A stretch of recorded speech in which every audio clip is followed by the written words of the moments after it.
안녕하십니까. 주식투시경의 윤정도입니다. 자, 오늘도요 어수선했습니다. 국내 증시의 흐름 낙폭도 굉장히 컸고요. 그렇지만요 국내 증시의 흐름 탄력적으로 강한 흐름 나타내 줄 수 있는 그런 위치라고 말씀드립니다. 채널 돌리지 마십시오. 지금 채널 돌리시면요 이스라엘, 이란, 중동 문제 얘기 많이 하거든요. 전혀 시장에 미칠 수 있는 영향력 현재 기준에서는 제한적이다. 지정학적 리스크가 시장에 미칠 수 있는 영향 제한적이다. 거기에 달러 강세의 흐름, 환율, 유가, 금리 오늘 50분 동안 알차게 준비했습니다. 여러분들이 걱정하시는 또 우려하시는 여러 가지 시황 내용이요 알기 쉽게 풀어드리도록 하겠습니다. 그리고요 시장 V자형 패턴으로 돌려놓을 때 가장 선봉에 서서 강력한 시세를 줄 수 있는 종목 설정을 해놨죠. 50분 동안 함께 하십시오. 저는요 지금부터 힘차게 달려가도록 하겠습니다.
자, 잘 보셔야 됩니다. 미국에서부터 해답을 좀 찾아보시죠. 중동 관련된 문제에 대해서입니다.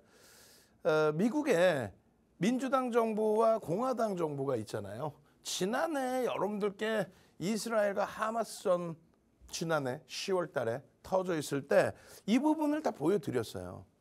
그러니까 민주당의 정책과 공화당의 정책, 지금으로서는 외교정책 및 중동 정책에 대해서 더 보셔야죠. 밑에 뭐 의료라든가 기후변화와 에너지라든가 이런 부분은 추후의 문제가 되잖아요. 테슬라가 어떻게 될까요? 추후의 문제잖아요. 결론적으로는 외교정책, 중동 및 주변 국가의 관계 이런 부분에 민주당의 기준은 친화 정책입니다. 대표적으로 2015년도에 이란의 핵 타결, 부시 대통령 그리고 미국과 이란, 영국, 프랑스, 독일, 중국, 러시아 7개 국가가 이란의 핵 타결을 2015년도에 그 결과물을 빼냈습니다. 오바마 전 대통령 정부 때. 그거 바로 트럼프 대통령 들어오자마자 핵 파기. 아버지 부시, 아들 부시 때 걸프전, 이라크전 그 전쟁, 무서운 전쟁을 일으키고 결국은 방산과 에너지, 전통 에너지 쪽에 공식적인 정치자금 후원을 받는 공화당 쪽은 호전적일 수밖에 없고요. 민주당 쪽은 친화 정책의 기준을 잡아서 전 세계적인 흐름에 유화적인 제스처를 주는 게 일반적인 기준이라는 거예요. 그게 뭐 100%다 이건 없죠. 현재 대통령 성향에 따라서는 또 틀려지죠. 어찌됐든 그러한 흐름에 우리나라, 유럽, 러시아, 우크라이나, 이란의 문제까지 근데 이란의 문제에 대해서는 현재로서는 공화당 기준이었다면 굉장한 강경책을 내놨을 겁니다. 강경책을 내놓고 그래 한번 붙어보자. 빡! 에? 그러면서 뭐 그리고 나서 전쟁 무기 또 우리나라에 걸프전 끝나고 패트리어트 미사일 떠넘겼잖아요. 뭐 그런 식으로. 응? 또 원유 사업에 대해서 장악하는 부분들 그런 식으로. 좀 제가 너무 오버해서 말씀드린 부분도 있지만 그런 내용들이 있어요. 근데 지금의 민주당으로서는 굉장히 유화 정책을 피고 있죠.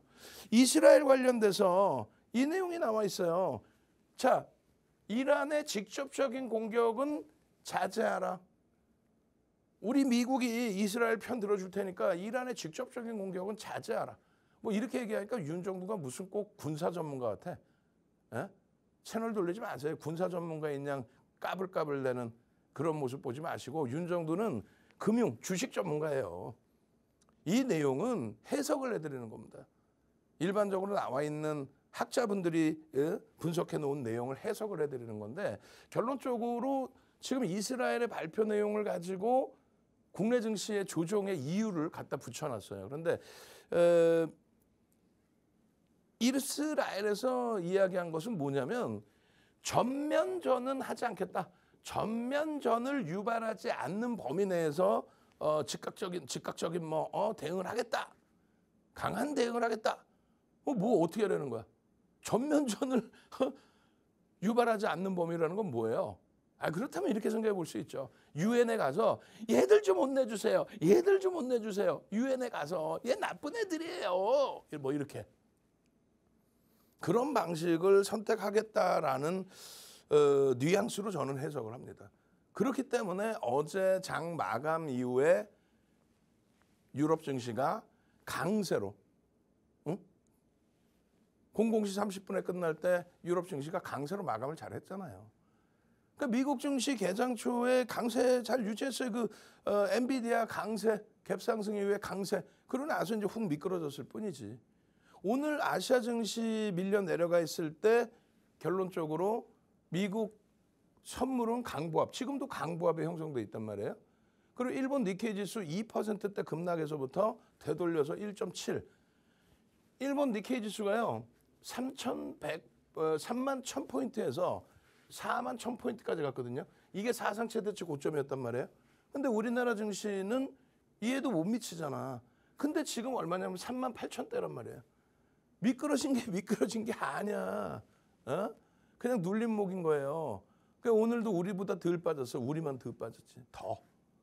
그리고 더 쇼킹한 것도 보여드릴 겁니다. 그리고 유가 문제를 얘기하는데 작년 10월에 KBS 방송국의 공중파에 나가서 공영방송에 나가서 교육해드린 내용이에요. 결론은 100불을 상회할 수 있다. 누구 얘기라 그랬어요? 윤정도 얘기가 아니라니까. 윤정도가 주식 전문가지 무슨 뭐 유가 전문가인가? 상품 전문가야? 뭐 방송 채널 돌리면 모든 게 다 그냥 전문가인 거야. 아니야. 그때 당시 전망치가 100불을 예상을 했는데 결국은 100불까지 안 와요. 90불대. 그리고 이스라엘 하마스전 때 기억도 안 나시잖아요. 그러니까 윤정도가 상기시켜드리는 거야. 100불도 안 왔어요. 오히려 10월달 무력 시위 나오고 나서 유가는 오히려 조정을 받았습니다. 지금의 유가도요. 89달러? 그러니까 90달러가 안 돼. 100달러? 태문이도 없어. 만약에 이란이 공격적으로 개입을 한다면 서방과 아랍 전체가 충돌한다면 호르무즈 해협을 봉쇄하게 될 경우에 전 세계의 원유의 유통량의 30% 정도가 막혀버리니까 150불까지도 올라갈 수 있다. 그렇게 되면은 JP모건 회장님이 말씀하신 것처럼 유가의 급등에 따른 물가지수의 강세에 따른 인플레이션의 우려감 그 부분 때문에 추가 금리를 올려서라도 물가를 잡겠다. 이렇게 돼서 8%까지 금리 인상이 나오게 되면 굉장히 곤란해진다. 이런 상황이 현실화될 수도 있죠. 근데 가능성은 윤정도 볼 때 희박하다 이거야. 희박해. 이게 지난 10월 25일 날 KBS 녹화 방송 뜰 때 1시간 30분짜리 녹화 뜨면서 보여드렸던 이라크전과 하마스전 기준에서 유가에 대한 얘기에 대해서 전체적인 흐름을 올려놔 드린 거예요. 공영방송 페이지에 들어가시면은 동영상 그대로 있을 거고 지금 이거 다 일일이 설명 못하니까 여러분들이 온라인상에서 검색하셔서 윤정두가 설명해 놓은 거 이거 들으시면 돼요. 경기가 좋아져서 랠리가 나오고 그에 따른 유가의 강세, 100불 이상 올라가 있는 이런 강세 전혀 문제될 거 없다. 경기가 무너져 내렸잖아요. 경기 부양책으로 일단 방어를 해주고 지수를 끌어올려주고 경기를 살리려는 노력. 그때 기준에서 유가가 경기가 좋지 않음에도 불구하고 올라간 거는 약달러 기준입니다. 이 당시 기준은 약달러 기준으로 갔어요. 미국의 정책의 흐름이. 약달러 기준이니까 1리터에 1달러에 팔았다고 치면 원유 1리터를 1달러에 팔았다고 치면 그때는 빵 하나를 사 먹을 수 있었는데 약달러 기조로 전환되면서 엔화 대비 어마어마한 약세를 띠니까 1리터에 1달러에 팔면 빵을 못 사 먹어. 그러니까 그냥 100불 이상에 그냥 갖다 붙여놓는 거예요. 110불에다가. 에? 그래서 유가가 경기가 안 좋았음에도 불구하고 움직임이 위에 있던 거고 유가 급락하죠. 급락하는데 시장이 뭐 문제됩니까? 경기가 어려워져서 급락하면 문제가 돼요. 근데 결제통화의 강세, 예? 기축통화, 결제통화의 강세, 달러의 강세 때문에 당연히 상품 가격이 내려오는 것. 달러 환산 가치로. 그렇기 때문에 시장 무너지지 않는 거고 그리고 나서 금리를 올릴 정도로 2015년 12월부터 금리를 올려서 2016년 12월까지 18년 12월까지 금리 올리잖아요. 2015년 11월부터 2018년 12월까지 9년 6개월 만에 금리를 올렸죠.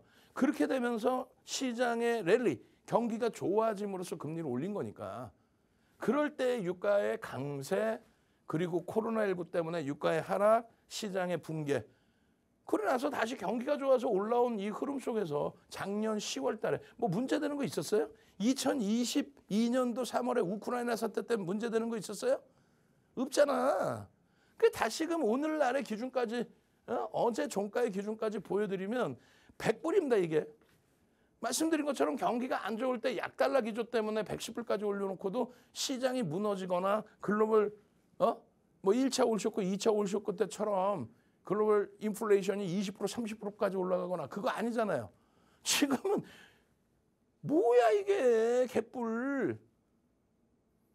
이걸 가지고 무슨 뭐 보여주지도 않고 이런 차트 하나 보여주지도 않고 무조건 유가가 뭐 유가가 어쩌라고. 시장만 S&P 500 지수 잘만 움직였었는데 왜요? 거기에 또 한 가지는요. 달러 인덱스, 환율, 원달러, N달러, 원엔 환율 다 보여드리면서 다 설명드렸잖아요. 지난주에 벌써 이미 목요일, 금요일 날 이스라엘 문제 터지기도 전에 그러면서 달러 인덱스 공부 좀 하세요. 포탈 뒤지면 그냥 나옵니다라고 했잖아요. 달러 인덱스의 유로화의 비중이 가장 높아. 그게 만만한 게 엔화인 거죠. 그러니까 미국의 정책이 GDP의 70%가 소비인데 지금 인플레이션 우려감이 막 계속 형성돼 있잖아요. 8%까지 올라왔던 CPI가 4% 이하로 내려왔지만 12%까지 올라왔던 PPI가 2%대로 내려왔지만 여전히 인플레이션 부담된다라는 표현하잖아요. 그럼 소비의 70%, 그러니까 GDP의 70% 소비인데 소비자 물가를 안 잡아주면 어떻게 해? 그러니까 강달러 기조에서 중국산 제품 다 사다 들여서 공급을 해줘야 물가 그나마 잡히지. 강달러를 선호하는 이유가 지금 현재 미국에서 그러한 내용입니다. 그러니까 지난해 10월 25일 날 뭐라 그랬어요? KBS 방송의 기준 원고입니다 이게. 그때도 똑같이 보여드렸어요. 뭐 어쩌고 저쩌고 엔화가 약세여서 뭐 관광객이 늘어났다. 엔화가 약세해서 관광객이 늘어난다? 그거는 전체 이유의 10%도 안 될 것 같아요. 제가 볼 때는. 인건비가 우리의 인건비가 물가가 어마어마하게 올랐잖아요. 2016년도에 엔화와 우리나라의 지금 엔화 같아요. 2016년도에도 800원, 900원대 했어요. 근데 2016년도에 최저임금이 시간당 6,000원, 7,000원, 8,000원? 정확히 기억은 안 나. 지금보다 굉장히 낮았어요, 사실.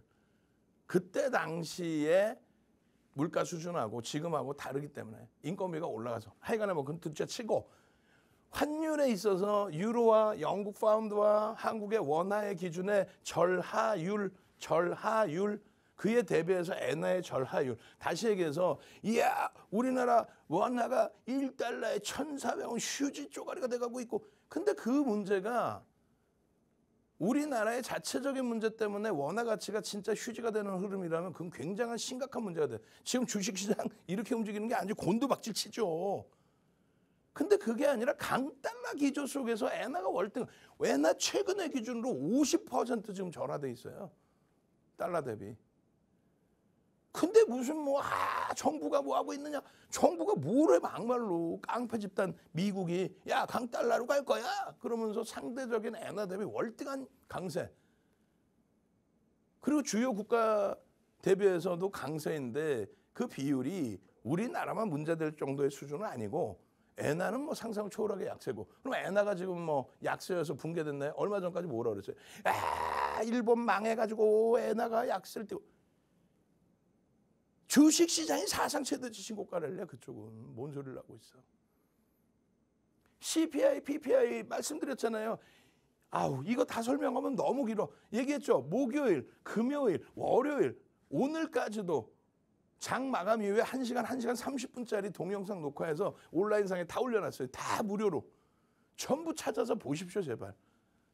어느 채널에서 채널 돌렸을 때 야간 방송에 이런 거 기준금리 다 일일이 날짜 다 써서 2000년 이후에 단 한 번이라도 이걸 좀 머릿속에 넣고 나오는 전문가가 나와서 좀 설명을 하면 되잖아. 금리 아무 문제 없어요라고. 2023년 7월 26일 날이 마지막 금리 인상입니다. 그때 이후에 지금 4월 달까지 해서 글로벌 증시는 폭등 랠리 하다못해 대만 지수까지 사상 최대치 신고가 랠리. 우리나라만 OECD 국가 중에서 유일하게 사상 최대치 고점 3,300 그걸 못 넘긴 나라 우리나라야. 우리나라만 못 넘겼는데 못 넘긴 이유를 왜 외국에서 찾고 있냐고. 왜 미국 금리에서 찾고 이스라엘에서 찾고 있냐고. 답답합니다. 금리 때문에 못 갔다. 금리 인상 시기가 빨간색이야. 금리 인상 시기가. 금리 인하 시기가 파란색이야. 금리 좀 한번 내리라고 제가 전화 한 통 해줄까? 미국에다가? 응? 파월 의장님한테 한번 전화해가지고 금리 좀 내려주세요. 우리나라 주식하시는 분들이 금리 내려주면 시장이 오를 것 같다는 착각에 빠져 계시는 데라고? 금리 인상 시기가 빨간색이라니까요. 금리 인상 시기에 위험 자산이 올라가는 거고 투기 자산이 올라가는 거예요. 채권은 뭐예요? 안전 자산으로 분류가 돼요. 금융 구분 내에서 채권은 안전 자산, 주식은요 위험 자산, 투기 자산으로 분류가 돼요. 금리가 고공행진을 한다. 지금 2023년 7월 이후에 5.5%로 계속 움직이고 있죠. 그러면은 그냥 계산 방식대로 한다면은 2004년 6월부터 2006년 6월까지예요. 응? 그리고 금리를 인하한 시점이 2007년도 9월입니다. 그리고 10월 딱 고점 찍자마자 시스템 붕괴, 금융시장의 붕괴, 서프라임의 문제, 모기지준의 문제, 서프라임의 문제, 리먼의 붕괴, 베어스턴스부터 리먼, 메릴린치까지 싹 다 붕괴. 그 흐름이었단 말이죠. 1년 3개월 동안에 어마어마한 랠리가 추가적으로 나온 거예요. 지금 1년 3개월 여기다 플러스 해주면요. 2023년 7월 이후에 1년 3개월, 1년 3개월 해주면 어떻게 돼? 그러면은 2024년 10월이네. 10월부터 똑같이 지난 이때처럼 금리 딱 내려주면 어떻게 될까? 금리 내린다 폭락만 오는 건 아니에요. 근데 금리 내렸을 때 자칫 금리를 내려서 경기를 부양해 줘야 돼. 근데 거기에 뭔가 시스템 붕괴까지 나와. 금융시장의 시스템이. 그랬다가는 이런 폭락이 나오는 그때 금리 인하일 때. 근데 뭣도 모르고 무슨 금리를 안 내려서 우리나라 시장이 조정을 받아. 글로벌 시장은 폭등 랠리다 그냥.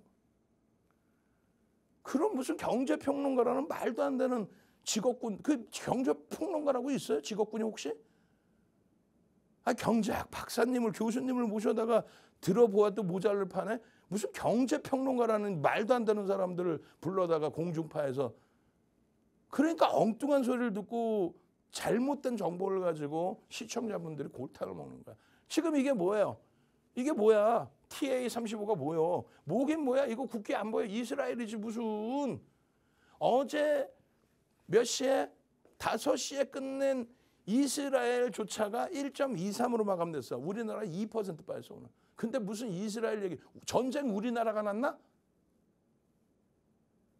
오늘 기준에 8시 16분에 원고자 잘라갖고 올 때 0.47이에요. 마이너스. 우리나라가 전쟁 났냐고. 아유, 나 참나. 이게 지금 이스라엘 월봉 차트야. 이스라엘 불쌍하다 얘기할 거 없어요. 방공망 딱 펴가지고 이란이 공포감 주기 위한 300발이요? 그거 다 방공망 펼쳐가지고 뭐 어떻게 다 막았다며. 1조 7천억 한 번 막는데? 지금 이거에 지금 월봉이 무슨 뭐 얘네가 지금 폭락이 나서 뭐해서 만약에 심각한 문제, 우리나라의 지수가 흔들릴 정도로 심각한 문제야? 그러면 이스라엘이 어떻게 되겠어? 폭락 같은 소리 하네. 거래 정지지 무슨 폭락이야. 아 진짜 뭣도 모르시는 상황이 되는 거잖아. 이렇게 되면 왜 채널을 돌려요? 박수영제 TV만 보시라고. 윤정도의 주식 투시경만 보시라고. 지금 이 시간에 돌렸을 때 소형주 이상한 거 어디 듣도 보도 못한 거 갖고 나서 아 상한가 대박 나셨죠. 확 그냥 막 그냥. 최고점 대비해서요 8%뿐이 안 빠졌어. 우리나라는 3,300에서 지금 2,600이야. 700포인트 빠져 있어. 어디 남을 불쌍하게 여기나? 우리가 당장 그 문제인데. 결론은요. 이스라엘조차 문제가 없는 걸 왜 자꾸 외부에서 찾아요? 아까 금리 환율 다 보여드렸죠.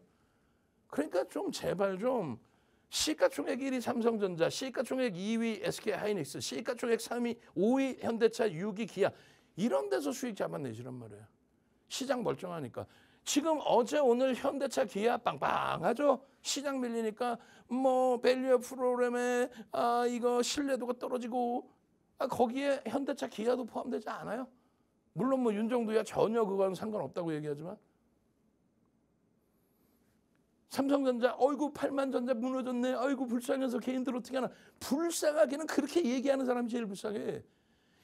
삼성전자 9만 원을 넘긴 게 우리나라 역사상 주식 역사상 5거래일 실질적으로 4거래일 5거래일 하루는 9만 원 딱 부딪힌 거 그거야.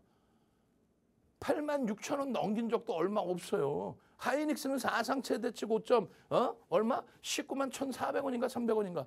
그거 찍고 오늘 18만 원 살짝 이탈됐어. 아니 만 원 빠졌네. 만 원. 5% 사상 최대치 신고가 찍고 시장지수 3,300도 못 오르고 있는데 2,600인데 사상 최대치 고점 찍고 눌린 게 시가총액 1위, 2위, 시가총액 5위, 6위가 그렇단 말이에요.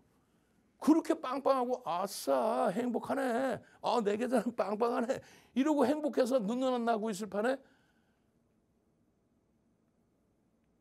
주력 포트폴리오 제대로 채우세요. 이렇게 채워놓고 그리고 나서 오늘 같은 날 뭐 S바이오메딕스 이런 시가총액 1조 미만짜리 종목에서 상한가 종목 검색기에서 다 튀어나와주면 들여다보면 되잖아. 현대차 기아의 이 흐름을 가지고 엔캠 같은 종목군들도 4월 1일부터 재공약 이후에 변동성의 확장. 윤정도는 쫄보 윤정도라 이거 엔캠 겁나서 이거 어떻게 들어가지 하고 있는데 종목 검색기 불기둥 AI에서는 엔캠입니다. 강보합에서. 엔캠입니다. 강보합에서. 그러고 나서 제주은행 뭐 하루 종일 난리 부르스를 쳐. 유통 물량도 없는 애가 회전율이 뭐 상상을 초래. 그런 흐름에 이러한 수익 범위를 좀 잡아가시란 말이에요. 그런 흐름에서.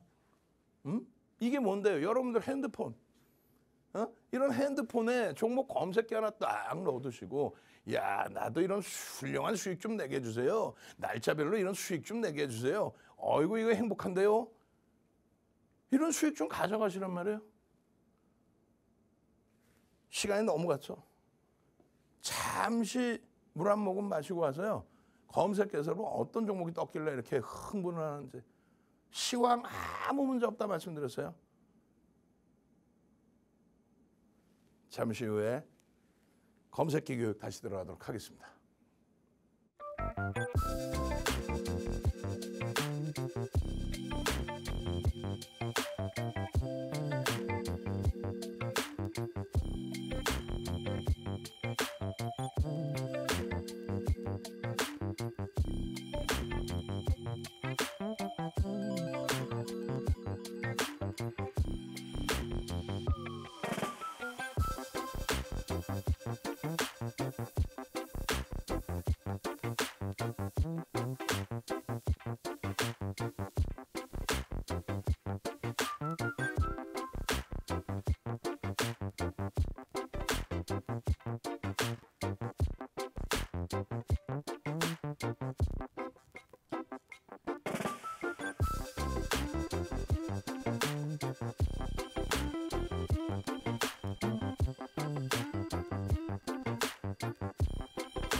자, 제주반도체입니다. 윤정도는 얼마나 쫄보냐면요. 종목 검색기에 제주반도체가 나와도 겁을 내요. 겁을. AI 윤정도는 기계적으로 기술적으로 딱 잡아주는데 무슨 얘기냐면은 제주반도체 아니면 죄송합니다. 제주은행이죠.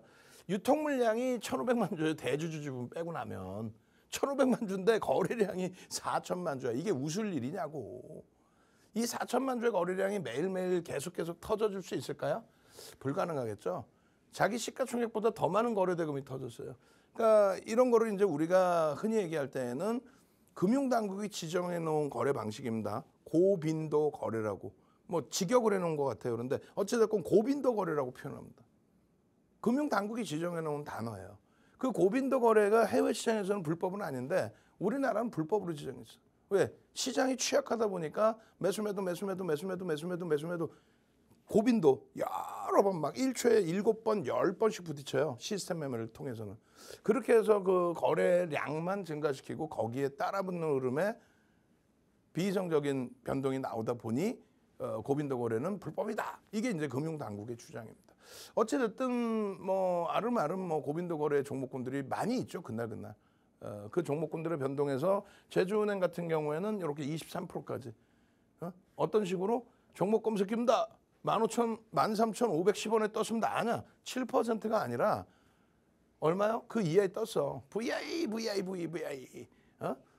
진입. 얼마? 15,300원이 아니라 13,500원이 아니라 13,000원에 일단 떠서 탈퇴 차익 실현. 재진입 탈퇴. 그러면 재진입 구간에서 탈퇴 신호기 때문에 이거는 이제 개별 고민을 해보면 되겠죠. 편입 단가 대비 3% 밀리면 이제 손절이라든가 재진입 이렇게 탈퇴. 뭐 이런 식의 등락 범위에서 재진입 17% 위에서 고민을 해보는 거죠. 그러니까 이런 기준의 기본적인 교육만 받으시면은 여러분들이 쓰시는 증권사 HTS 또 MTS 거기에 여러분들이 직접 수식을 넣으실 수 있어요. 오늘도 제 방송 시간 바로 뒷타임에 누가 나와요? 이용철 전문가가 이 알고리즘 여러분들이 쓰시는 증권사에 종목 검색기를 스스로 만드는 방법 그거 무료로 교육해 주잖아요. 메가스터디 교육입니다. 검색기에 뜨고 나서 20%까지 어떻게? 메가스터디 교육입니다. 9시 4분입니다. 핸드폰에 여러분들 주식 매매하실 때 기준처럼 이렇게 관심 종목, 뭐 현재가 이렇게 나오잖아요. 불기둥 AI 더블 공략주 나오잖아요. 그렇게 해서 9시 4분에 메가스터디 교육입니다 하고 빵 뜨고 진입 후에 10.78까지 오르고 탈퇴! 재진입? 또 탈퇴! 손절인 거지. 뭐 그렇게 어려워요? 어려우면은 시가총액 대형주를 하시면 돼요. 시가총액 큰 거 1조 이상짜리 엔캠입니다. 4월 8일 기준에 정리 기준이 또 잡혔죠. 그러니까 1월 달에 10만 원대에서 35만 원까지 그리고 4월 달에 20만 원 초반에서부터 다시 40만 원 수준까지 올라온 종목이에요. 엔캠이에요. 근데 왜 올랐는지 난 모르겠어 나도. 작년 보고서 가지고 올해까지 야 이게 끝내주고요. 뭐 또 오늘도 보도자료 하나 뜩 나오죠. 아니 공정 공시를 내란 말이야.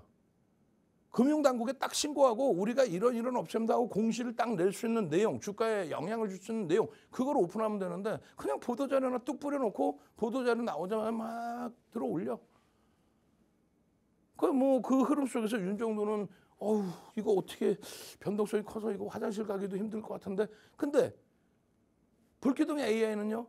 시가총액 코스닥 5위이고 코스닥 시가총액 5위야. 뭐가 어찌됐건 오버행 이슈가 있든 말든 오버행 이슈 나올 수 있는 물량이 지금 많단 말이죠. 시가총액 1조 이상짜리 종목에서 오늘 종가 기준 상승률 2위 그리고 거래대금 최상위 14위야. 와우. 그러니까 종목 검색해서 그냥 빵하고 튀어나오는데 그 이전에 이미 1월 달 걸 보시면 1월 달에 종목 검색해서 이때는 아직 과열이 되기 전이란 말이에요. 과열되기 전에 2천만 주 미만짜리 종목에 엔캠입니다.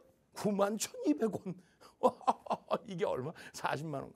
91,200원. 엔캠입니다. 3.64%. 엔캠입니다. 이렇게. 와우.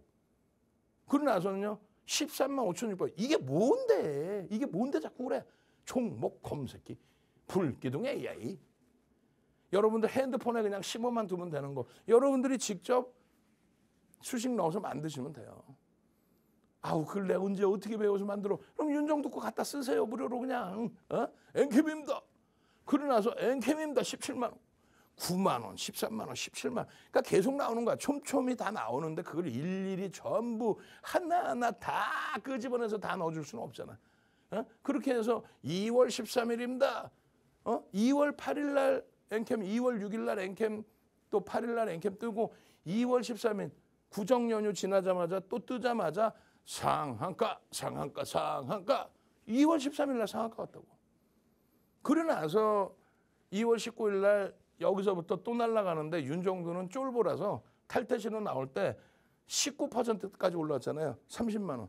10만 원, 9만 원에서부터 30만 원. 아우 이거는 이제 정리합시다. 전량 매도. 그리고 나서 35만 원 수준 올라서고 그냥 또 곤두박질 쳤죠. 과유불급이라고 적정한 선에서 탈퇴신호 나오면 차익 실현하면 돼.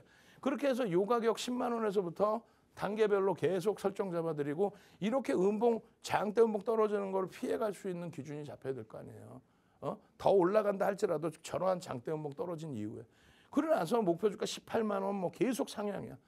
그러고 나서 상승 유례 기준이 목표주가 35만 원 잡습니다. 30만 원일 때. 그리고 오래간만에 거래가 4월 1일 날 터진 거예요. 20만 원까지 내려온 다음에. 그렇게 해서 4월 1일 날 4월 1일입니다. 10시 20분입니다. 23만 6,500원 그 이전에 떴지. 그러고 나서 26만 2천원입니다. 계속 떠요. 날짜별로 4월 1일, 2일, 3일, 또 4월 4일. 4월 5일만 제가 캡처를 못했어. 그리고 4월 8일. 그러고 나서 오늘 또 뜹니다. 4월 16일. 조정받고 또 떠요. 그러니까 4월 8일 날 전체 매도 신호가 나와서 매도. 그 이후에 4월 16일 날 또 검색해 떠서 또 7%. 아니 이렇게 훌륭한 검색해 오셔. 진입, 재진입, 32만 3,500원. 그러더니 진입 후에 오늘 같은 날 6.44야. 검색기 하나만 했으면 그냥 부자 되겠어. 그냥 아주. 4월부터 해서 약 48%의 폭등이 나온 겁니다. 여기까지. 그리고 매도 신호가 나왔겠죠. 그러고 나서 여기서 움직임 속에 흐름이 나왔는데 거래가 월등히 터져주지 않으면 힘들어요. 결론적으로 여러분들 핸드폰에 불기둥 AI 보여줘. 그러면 이렇게 나오는 거예요. 인공지능 불기둥 AI V1000을 보여주세요. 엔캠 2월 13일 날, 2월 13일 날 상한가 여기서부터 35만 원까지. 그러고 나서 언제요? 4월 1일부터 4월 3일입니다. 엔캠입니다. 30만 원? 여기서부터 40만 원 수준까지 또 올라가. 언제까지? 4월 8일까지. 그러고 나서 이제 4월 11일 날 기준에 16일 날 기준에 엔캠입니다. 그리고 또 7%. 이런 수익 범위 좀 가져가시라는 거예요. 4월 달 들어서의 이런 수익 범위 4월 15일 16일 뭐 이럴 때 이런 장에서도 제주은행입니다. 여러분들 선배분들 검색해서 제주은행이 떴어요. 나 수익 났어요. 이런 행복한. 자, 다시 한번 물 한 모금 마시고 와서요.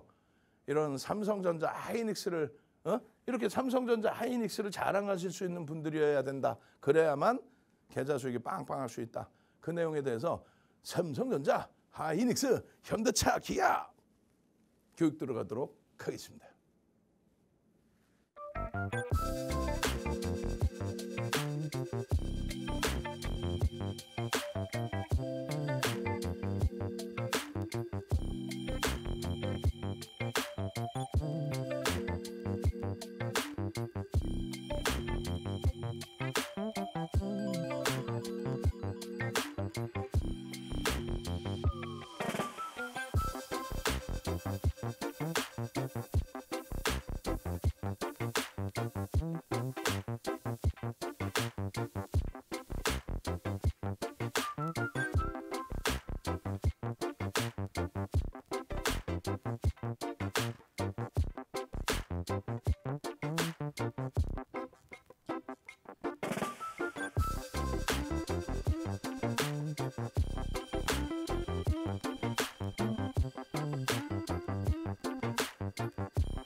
자, 이순신 장군께 남아있는 배는 12척인가요? 13척인가? 저에게 남아있는 시간은 지금 12분, 13분뿐이 안 남았어요. 이게 다 볼 수 있을려나 모르겠어요. 이 이경만 줄이면 된다. 이건 충분히 줄일 수 있다. 누가 줄일 수 있겠느냐? 누가 줄일 수 있어요? 응? 누가 줄일 수 있어? 여기 시가총액 순위에 없는 애가 누구예요?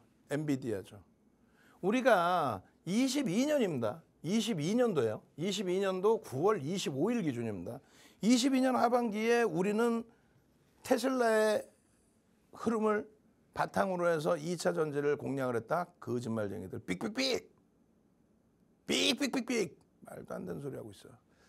22년 하반기에는 LG엔솔의 보호 예수가 풀립니다. 그렇게 되면서 82.81%의 LG화학의 지분이 유통 물량으로 분류가 돼요. 그렇게 되면서 MSCI 지수 편입 비중의 증가와 코스피 200 지수의 유동 비율 증가. 그렇게 되면서 70% 급등이 나옵니다. LG엔솔의 급등과 함께 LG화학, 삼성 SDI도 급등이 나오죠. 70% 수준에. 그게 2차 전지의 실질적인 22년 하반기의 강세예요. 그 이유가 요거 하나입니다. IRA가 그게 어떻게 2차 전지의 수혜입니까? 몇 년 지나고 또 한번 보세요. 중국산 원자재를 쓰지 못하게 하는 게 그게 어떻게 수혜예요? 말 같지도 않은 소리지. 악재지. 근데 주가가 강세를 띠니까 그 이유를 IRA에서 찾고 있고 중국산을 못 쓰게 하니까 폐배터리를 뜯어가지고 써야 된다는 그런 말 같지도 않은 주장에 결국은 그 폐배터리 관련주들 다 곤두박질 쳐 있죠. 근데 23년도에 또 날아간단 말이지. 잘 보세요. 그런데 2차 전지는 누가 뭐라 해도 테슬라를 벗어날 수가 없어요. 근데 뭐 지금도 테슬라랑 2차 전지랑 뭔 상관이에요? 이런 사람들이 있어. 그 사람들 때문에 에코프로 150만 원대 140, 130, 120, 110만 원 마지막 11월 달에 공매도 금지하고 92만 8천 원 올라온 마지막 기회도 다 놓치셨잖아요. 그 사람들 얘기 듣지도 마세요. 그 돌파구가 또 엔캠으로 잡혀있는데 그 후폭풍 어떻게 감당할지 모르겠어요.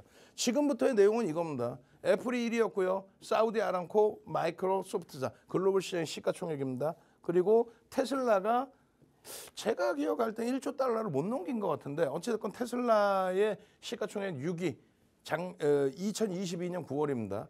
그리고 나서 시가총액 10위 안에 1월이에요. 2023년 1월입니다. 테슬라의 시가총액 순위는 없어요. 엔비디아의 시가총액 순위도 글로벌 시장 내에 없습니다. 그게 1월 26일 날 엔비디아가 먼저 치고 올라와요. 먼저 치고 올라옵니다. 엔비디아 이때 얼마? 481억 불. 그리고 이게 지금 얼마? 2조 2천억 달러를 넘기고 있죠. 우리나라 시가총액 3천조. 어마어마합니다. 여기 테슬라 있어요? 없어요? 없죠. 이 상황에 1월 26일 날 테슬라가 미국 시가총액 10위 안에 들어와요. 미국 시가총액. 엔비디아는 당연히 뭐 6위? 이때 시가총액이 얼마? 481달러. 481억 불. 그리고 테슬라는 저기. 저 테슬라가 일시적으로 좀 가격 반발력이 나왔을 뿐이에요. 그리고 작년에 10월 25일 날 이미 다시 테슬라가 좀 올라왔다 꺾여서 이 자리. 지금은요. 순위에도 없어. 엔비디아는요. 480억 불. 그러니까 500억 불에서 1000억 불. 1조 달러 되네. 1조 달러. 그럼 아까 그게 500억 불이 아니라 5천억 불이겠다. 그죠? 그렇게 하고 1조 달러의 돌파가 엔비디아가 작년 10월 말에 형성된 거예요. 시가총액이 1000조 수준을 넘긴 거는요. 그러니까 8천억 달러를 넘긴 거는 작년 5월 24일이에요. 지금의 기준은요. 2조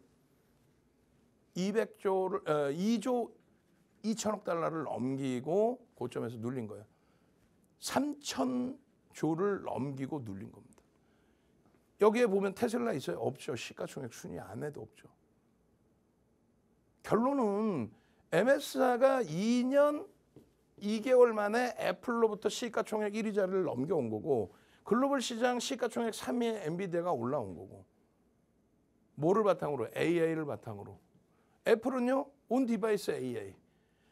엔비디아 AI 서버 구축의 70% 이상을 차지하고 있는 GPU 장악력 80, 90%를 갖고 있고 알파벳, 아마존, 메타도 우리도 AI 사업, 그 AI 사업에 진입을 못하면 도태된다. 결론은 엔비디아의 실적이 항상 예상치를 상상을 초월하게 넘어서는데 1달러 9센트에서 주당 순이익이 5달러 16센트로 1년이 안 됐는데, 그러니까 이러한 주가 흐름이 나온 거예요. 440불일 때 650불 전망을 했고 결국은 이게 970불 때까지 올라왔고, 지금도 이게 정점에서 꺾이는 흐름입니까? 지금 현재 시간 기준에 엔비디아는 강세입니다. 미국장에서. 현재 시간 기준에 빨간불이야. 1% 가까이. AMD도 마찬가지야. 그리고 마이크론 테크놀로지사의 흐름도 마찬가지입니다.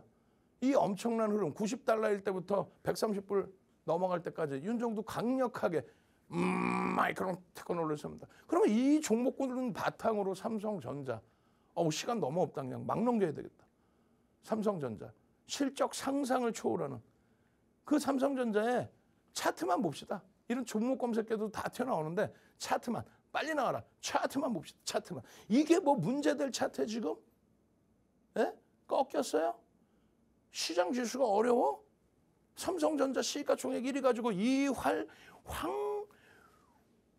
어마어마한 화랑장사나 느낄 수 있는 이 엄청난 수익을 지금 우리는 만끽하고 있는데, 하이닉스? 지금 하이닉스 봐봐요 지금. 실적이요, 지난해 10월 말 전망치 8조 1천억을 넘겨서서 13조 8천억까지 올랐어요. 5조 7천억이 올랐어요. 실적 전망치가. 얼마? 70% 이상 증가했어요. 작년 10월 말 대비해서 하이닉스는요, 무려 얼마? 50%대 강세예요. 근데 실적 전망치는 70% 이상 증가했다고. 지금 글로벌 시장의 AI는 테슬라의 전기차의 정책적인 흐름, 그것과는 사뭇 다르다는 거예요. 내일 당장의 공략주 들여다보실 그 흐름입니다. 제발 좀 부탁인데요.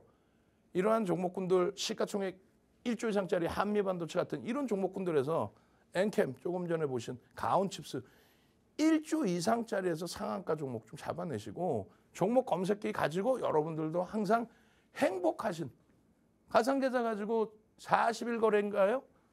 27거래일에 44%, 39거래일 40일 거래에서 72%. 1월 29일부터. 지금 2기 운영하는 것도 보여드릴 거예요. 내일부터 당장. 잠시 물 한 모금 마시고 와서요, 현대차, 기아 교육 들어가도록 하겠습니다.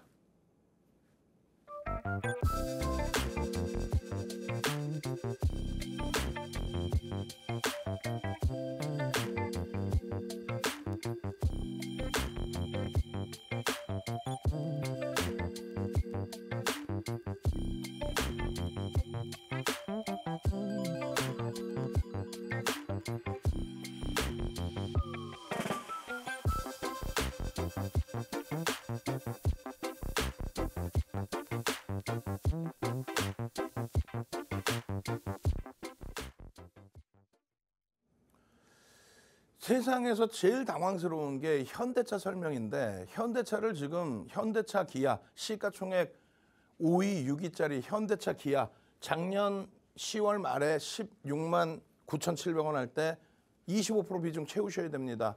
마찬가지예요. 19만 4,600원에도 25% 비중 채우셔야 됩니다. 또 마찬가지예요. 3월 포트에서 25만 원 할 때에도 25% 비중 채우셔야 됩니다. 4월 포트 23만 3천 원 할 때에도 25% 비중 채우셔야 됩니다.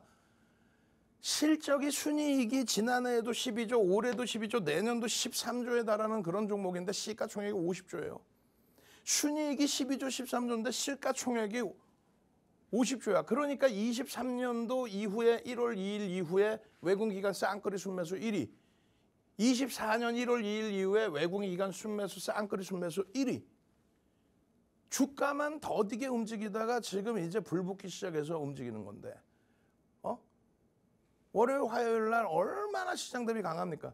뭐 저 PBR주 같은 소리 하고 있어. 실적주라니까 무슨 저 PBR을 잡고 있어.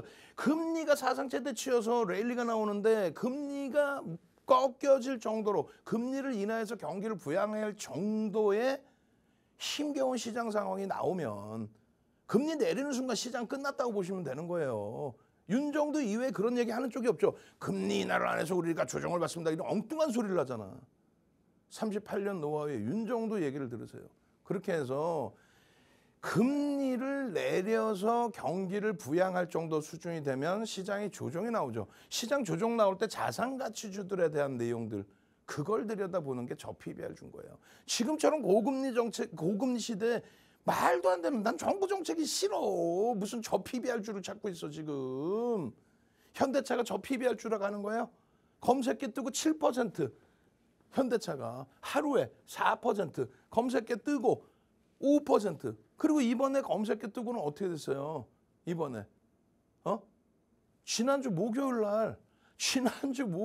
날 검색기에 뜨고 나서 난리가 났죠. 7.11인데 저점 대비 이날 9.55% 올라. 시가총액 5위가 너무너무 저평가다 보니까 실적 대비 저평가인 거지. 저 PBR 같은, 왜 정책을 그렇게 설정하시는지 난 이해를 못하겠어요.